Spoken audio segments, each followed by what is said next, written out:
নীতি আয়োগ নিয়ে কেন্দ্র রাজ্যের সংঘাতের দিন শেষ হয়ে গিয়েছে। বাংলার মসনাদে এখন ডাবল ইঞ্জিনের সরকার। রাজনৈতিক পালাবদলের পর কেন্দ্র রাজ্য সম্পর্কের এক নতুন অধ্যায়ের সূচনা হতে চলেছে। তৎকালীন তৃণমূল সরকারের লাগাতার সংঘাত ও বয়কট নীতির বিরোধিতা করে সরকারি নীতি আয়োগের বৈঠকে অংশগ্রহণ করতে চলেছে রাজ্যের বিজেপি সরকার। আগামী 11ই জুন নয়াদিল্লিতে নীতি আয়োগের একটি অত্যন্ত গুরুত্বপূর্ণ বৈঠক হতে চলেছে। সেই বৈঠকে রাজ্যের প্রতিনিধিত্ব করবেন মুখ্যমন্ত্রী শুভেন্দু অধিকারী। সেই বৈঠকের আগে রাজ্যের সমস্ত দফতরের বর্তমান অবস্থা সম্পর্কে বিস্তারিত রিপোর্ট চেয়েছেন খোদ মুখ্যমন্ত্রী।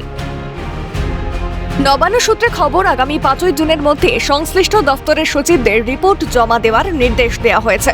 নবান্ন সূত্রে আরও দাবি, নীতি আয়োগের বৈঠকে পশ্চিমবঙ্গের সার্বিক পরিস্থিতি, উন্নয়নমূলক প্রকল্প, কেন্দ্রীয় বরাদ্দ এবং ভবিষ্যৎ প্রকল্পনার রূপরেখা তুলে ধরতে চান মুখ্যমন্ত্রী। সেই কারণেই রাজ্যের প্রতিটি দফতরের বর্তমান অবস্থা সম্পর্কে স্পষ্ট ধারণা নিতে উদ্যোগী হয়েছেন।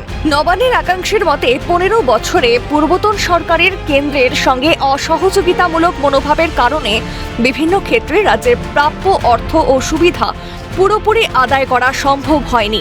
বর্তমান বিজেপি সরকার সেই ঘাটতি পূরণে উদ্যোগী হয়েছে। সেই সঙ্গে কেন্দ্রের থেকে বকেয়া প্রাপ্য ও অতিরিক্ত আর্থিক সহায়তা আদায়ের বিষয়ে গুরুত্ব দিচ্ছে। এই প্রেক্ষাপটে বিশেষ তাৎপর্যপূর্ণ হয়ে উঠেছে নীতি আয়োগের বৈঠক। বর্তমানে নীতি আয়োগের উপাধ্যক্ষ পদে রয়েছেন অশোক লাহিড়ী। অর্থনীতিবিদ হিসেবে পরিচিত অশোক লাহিড়ী 2021 সালের বিধানসভা নির্বাচনে বালুরঘাট কেন্দ্র থেকে বিজেপির প্রার্থী হয়ে জয়ী হন। পরবর্তীতে তাকে নীতি আয়োগের ভাইস চেয়ারম্যান হিসেবে নিয়োগ করা হয়। এই পরিস্থিতিতে রাজনৈতিক মহলের ধারণা, তার সঙ্গে মুখ্যমন্ত্রীর সুসম্পর্ক রাজ্যের উন্নয়নমূলক প্রকল্প ও কেন্দ্রীয় সহায়তার বিষয়ে ইতিবাচক ভূমিকা রাখতে পারে। সায়ন্তন ভট্টাচার্যের রিপোর্ট, ক্যালকাটা নিউজ।